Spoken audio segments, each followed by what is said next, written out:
Morning students, this is our third video chapter 2 operation on rational numbers. यहाँ पर हम find out करेंगे rational numbers between two given rational numbers. अगर दो rational number दे रखे होते हैं, उसमें अगर आपको कुछ पर्टिकुलर रैशनल नंबर्स को फाइंड आउट करना होता है तो कौन से मेथड होते हैं। एंड सबसे इम्पॉर्टेंट, दो रैशनल नंबर्स के बीच में काउंटलेस नंबर्स होते हैं, तो उसके लिए हम दो मेथड्स का इस्तेमाल करते हैं। एक एवरेज मेथड होता है, दूसरा जो है डिनोमिनेटर मेथड होता है।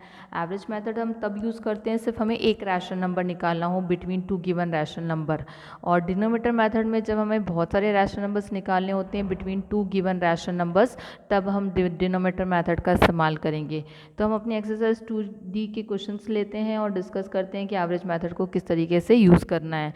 जो हमारा फर्स्ट क्वेश्चन है उसके अंदर आपको दो रैशनल नंबर्स दे रखे हैं। फर्स्ट क्वेश्चन का ए पार्ट है, इसके अंदर -1/3 एंड 2/5, और इन्होंने बोला है कि ए रैशनल नंबर, यानी कि सिर्फ आपको 1 निकालना है। तो हम एवरेज मेथड का इस्तेमाल करने वाले हैं। एवरेज मेथड कहता है कि आपको पहले दोनों रैशनल नंबर को प्लस करना होता है और फिर इसको 2 से डिवाइड करना होता है। तो हम इसको सिंप्लीफिकेशन फॉर्म में इस तरीके से लिख सकते हैं, और आपको इन दोनों रैशनल नंबर को प्लस करने के लिए एलसीएम लेना पड़ेगा। ये हो जाएगा -5, ये हो जाएगा 3 2 6। इसको सॉल्व करेंगे तो 1/2 इंटू 1/15, और इसको मल्टीप्लिकेशन करने के बाद हमारा आंसर आ जाएगा 1/30 इज़ द रिक्वायर्ड आंसर, यानी कि 1/30 इन दोनों रैशनल नंबर के बीच का एक रैशनल नंबर है। नॉर्मली बहुत सारे काउंटलेस या infinite number of rational numbers होते हैं between given to rational numbers. तो ये हमने एवरेज मेथड यूज़ कर दिया। अब हम स्टार्ट करते हैं क्वेश्चन नंबर 2, क्योंकि इसमें उन्होंने 3 रैशनल नंबर्स निकालने के लिए बोल रखा है। क्वेश्चन नंबर 2 का जो फर्स्ट पार्ट है उसके अंदर जो गिवन रैशनल नंबर्स हैं वो हैं आपके, ये है क्वेश्चन 2 ए पार्ट। इसमें हमें कितने रैशनल निकालने हैं? 3 रैशनल नंबर्स। 3 रैशनल नंबर्स निकालने के साथ साथ जो हमारा क्वेश्चन है उसमें रैशनल नंबर कौन से दे रखे हैं? 2/3 एंड 3/4। सबसे पहला स्टेप क्या होता है? इसके डिनोमिनेटर को सेम करना होता है, यानी कि आप इसका क्या करेंगे? एलसीएम लेंगे, और हमें साफ दिख रहा है इसका एलसीएम कितना हो गया? 12। तो अपने 2/3 को में एलसीएम लेने के बाद में इसको किससे मल्टीप्लाई करेंगे आप? 4 से। तो ये हो जाएगा आपका 8/12, और इसको हम मल्टीप्लाई करेंगे 3 से, क्योंकि हमारा एलसीएम कितना है? 12। तो ये हो जाएगा 9/12। अब क्योंकि हमारे डिनोमिनेटर सेम हो गए हैं, और कितने रैशनल नंबर्स के लिए बोला है? 3। तो हमें अब इसको किससे मल्टीप्लाई करना पड़ेगा? 4 से। न्यूमरेटर डिनोमिनेटर को 4 से, इधर भी न्यूमरेटर और डिनोमिनेटर को 4 से। तो आपने 8/12 लिखा, ऊपर और नीचे 4 से मल्टीप्लाई किया, तो ये हो गया 32/48। इसी तरीके से 9/12 लिखा, इसको भी ऊपर और नीचे 4 से मल्टीप्लाई हो गया, तो ये 36/48। अब आप इन नंबर्स को देखेंगे, 32 के बाद नेक्स्ट कौन सा आता है? 33/48। उसके बाद आएगा आपका 34/48, एंड फिर आएगा आपका 35/48। तो this are the 3 required rational numbers between given rational numbers. तो ये हमारा डिनोमिनेटर मेथड है। इससे पहले वाले क्वेश्चन में जो हमने देखा था वो हमारा एवरेज मेथड हो जाता है। अभी हमारे पास में जो है नेक्स्ट क्वेश्चन जो आ रहा है उसके अंदर हमारे पास में सेम रैशनल नंबर दे रखे हैं, लेकिन उन्होंने हमारे को 3 कंडीशंस दी है कि पहले आपको 5 रैशनल नंबर्स निकालने हैं, 50 निकालने हैं, और फिर 599 निकालने हैं। तो अगर इतने सारे रैशनल नंबर्स निकालने होते हैं तो हम अपने क्वेश्चन को किस तरीके से सॉल्व करेंगे? सबसे पहले हमें जो दे रखा है क्वेश्चन नंबर 3 के अंदर जो रैशनल नंबर दे रखे हैं वो है -4/9, और दूसरा जो दे रखा है 2/9। तो पहला जो इसका ए पार्ट है इसमें हमें कितने रैशनल नंबर निकालने हैं? 5। तो इसमें ज़्यादा मुश्किल नहीं है, आप इसके आगे चलते जाएंगे तो ये हो जाएगा -3/9, -2/9, -1/9, ये 0 हो जाएगा, और ये कितना होगा? 1/9। तो 5 तो हमारे आसानी से निकल जाएंगे। उसके बाद जो सेकेंड पार्ट है इसमें इन्होंने 50 बोल रखा है। अगर हमें 50 रैशनल नंबर्स निकालने हैं तो जो हमारे गिवन रैशनल नंबर्स हैं, ये हमारे गिवन रैशनल नंबर्स हैं, इसको क्या करना पड़ेगा? 10 से मल्टीप्लाई करना पड़ेगा।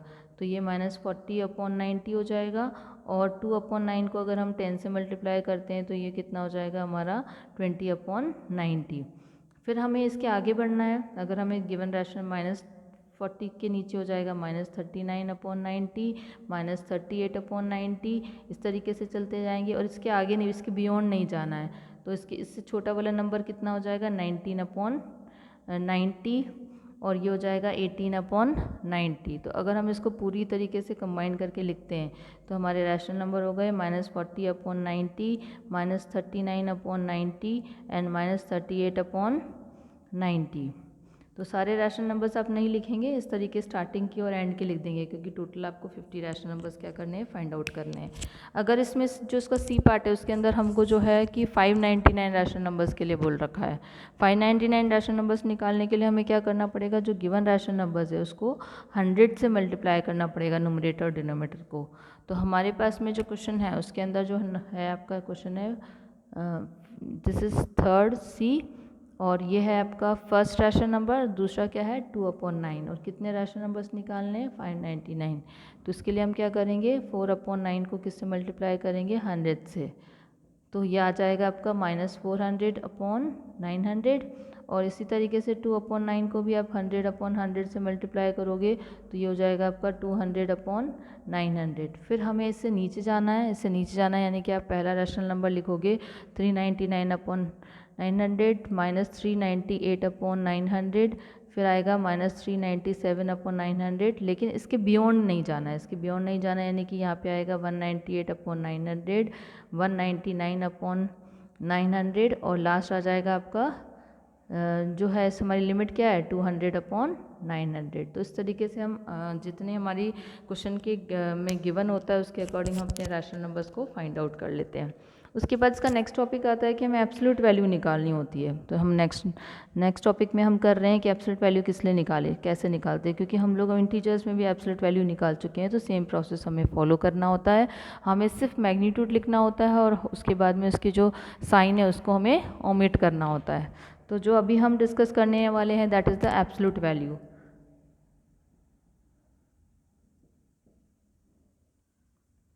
एब्सोल्यूट वैल्यू में मतलब जैसे अगर सपोज हमने एक क्वेश्चन लिया 1/7, तो उसको एब्सोल्यूट वैल्यू निकालनी होती है तो उसको 2 वर्टिकल लाइंस में इनक्लोज करते हैं और साइन को नेगलेक्ट कर लेते हैं। लेकिन अगर हमारा क्वेश्चन इस तरीके से होता तो भी हम क्या करते, इसको वर्टिकल लाइंस में इंक्लूड करते और सिर्फ मैग्नीट्यूड लिखते, साइन को हम नहीं लिखते। तो क्वेश्चन 2E के अंदर एब्सोल्यूट वैल्यू पे ही बेस्ड है। क्वेश्चन 2E के अंदर जो हमें फर्स्ट क्वेश्चन दे रखा है उसके अंदर आपको एब्सोल्यूट वैल्यू निकालने के लिए बोल रखा है। जैसे हमारा फर्स्ट क्वेश्चन है फर्स्ट का ए पार्ट, फर्स्ट का जो ए पार्ट है उसके अंदर 5/13 दे रखा है। 5/13 की अगर हम एब्सोल्यूट वैल्यू निकालेंगे तो आंसर हमारा कितना आएगा 5/13। लेकिन अगर हम इसके बी पार्ट की तरफ जाते हैं तो इसमें -17/12 है। -17/12 का अगर एब्सोल्यूट वैल्यू निकालते हैं तो हमें सिर्फ साइन को नहीं लिखना है, सिर्फ मैग्नीट्यूड को लिखना होता है।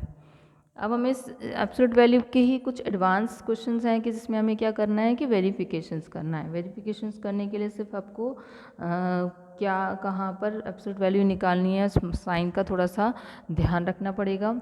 जैसे अगर हम क्वेश्चन 2 का ए पार्ट ले रहे हैं तो उन्होंने आपको बोल रखा है कि जो नंबर है वो आपका -2/5 है, और वेरीफाई क्या करना है, -x की एब्सोल्यूट वैल्यू जो है वो बराबर होगी x की एब्सोल्यूट वैल्यू का। तो इसमें भी हम क्या करेंगे, पहले LHS ले लेंगे, यहाँ पे -x लेंगे, तो यहाँ पे माइनस है और -2/5 हमारा x की वैल्यू है, तो ये माइनस माइनस प्लस हो जाएगा, तो ये 2/5 और आंसर कितना आ जाएगा 2/5।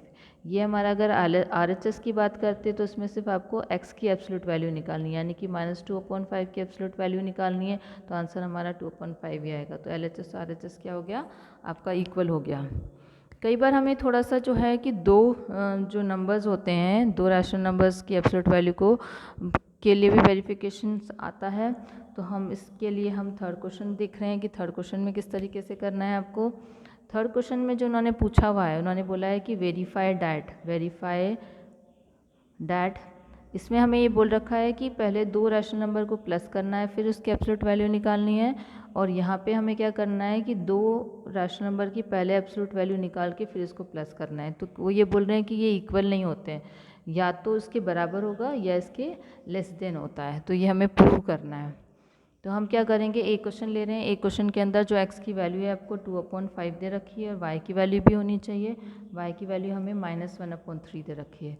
तो अगर हम LHS की बात करते हैं तो LHS में आप क्या करोगे, पहले 2/5 और इसको सॉल्व कर लोगे, फिर इसकी एब्सोल्यूट वैल्यू फाइंड आउट करोगे। तो इसका एलसीएम हमें साफ पता चल रहा है कि 15 है, तो हमने यहाँ पे एलसीएम 15 ले लिया, ये हो गया आपका 6 हो गया, इसको मल्टीप्लाई करेंगे तो ये -5 हो जाता है, और 6 में से अगर 5 माइनस करेंगे तो 1/15 आएगा, 1/15 की एब्सोल्यूट वैल्यू 1/15 ही आएगी। फिर उसके बाद में हमें क्या करना है कि जो इसका RHS में जाना है, अगर आप इसकी RHS की बात करते हो तो RHS में हमें क्या करना है, दोनों रैशनल नंबर का इंडिविजुअली पहले एब्सोल्यूट वैल्यू निकाल के फिर इसको ऐड करना है। तो अगर 2/5 प्लस -1/3 तो हमने इसको लिखा तो ये इसकी एब्सोल्यूट वैल्यू 2/5 हो जाएगी, ये हो जाएगी आपकी 1/3। फिर हम इसका एलसीएम लेंगे तो एलसीएम 15 हो जाएगा, ये 3 2 जा 6 प्लस 5 तो ये आ रहा है हमारा 11/15। तो अगर हम इसके डिनोमीटर और डिनोमीटर सेम है तो हम ये लिख सकते हैं कि 1/15 जो है वो छोटा है किससे, 11/15 से, और ये हमारी कंडीशन सेटिस्फाइड हो रही है कि ये इक्वल भी हो सकता है और उससे छोटा भी हो सकता है। तो हमने इसको वेरीफाई कर दिया है। अब हमारे पास जो 6 क्वेश्चन है उसमें फाइंड द वैल्यूज़ बोल रखा है। फाइंड द वैल्यूज़ मतलब आपको जो रैशनल नंबर्स हैं उसका मल्टीप्लिकेशन, एडिशन, सब्ट्रैक्शन कुछ भी होता है, फिर उसकी एब्सोल्यूट वैल्यू निकालनी होती है। तो हम 6 का ए पार्ट ले रहे हैं जिसमें हमें फाइंड द वैल्यूज़ के लिए बोला है। Find the value, find the value के अंदर हमें जो फर्स्ट क्वेश्चन है उसके अंदर हमें बोला है कि 3/5 माइनस 2/3, यानी कि नॉर्मल एक दो रैशनल नंबर है जिसको हमें पहले सब्ट्रैक्ट करना है फिर उसकी एब्सोल्यूट वैल्यू निकालनी है। जब भी आप सब्ट्रैक्शन करेंगे तो एलसीएम ले लेंगे, 15 हो जाएगा, 3 3 जा 9 एंड 5 2 जा 10। तो ये हमारी एब्सोल्यूट वैल्यू आ जाएगी आपकी -1/15। -1/15 की एब्सोल्यूट वैल्यू कितनी होती है, 1/15। तो सेम बी क्वेश्चन में भी सेम एज इट इज़ है, इसमें कुछ खास डिफरेंस नहीं है। इसमें आपको -4/5 दे रखा है, -1/4 दे रखा है। आपको पहले क्या करना पड़ेगा, एलसीएम लेना पड़ेगा। एलसीएम 20 हो जाएगा, इसको हम सॉल्व करेंगे तो ये कितना आ जाएगा 16 एंड ये हो जाएगा आपका 5। 16 और 5 कितना होता है -21/20 और फिर इसकी एब्सोल्यूट वैल्यू लेंगे तो 21/20 आ जाएगा। तो नॉर्मल रैशनल नंबर्स को हम सब्ट्रैक्शन ही था, सिर्फ उसकी एब्सोल्यूट वैल्यू लेनी है, तो हमें इसको सॉल्व करने के बाद फाइनल इसकी एब्सोल्यूट वैल्यू निकालनी है। जो हमारा लास्ट वीडियो है जिसके अंदर हम एक्सरसाइज 2F डिस्कस करेंगे, इसमें बेसिकली सिर्फ वर्ड प्रॉब्लम्स ही हैं।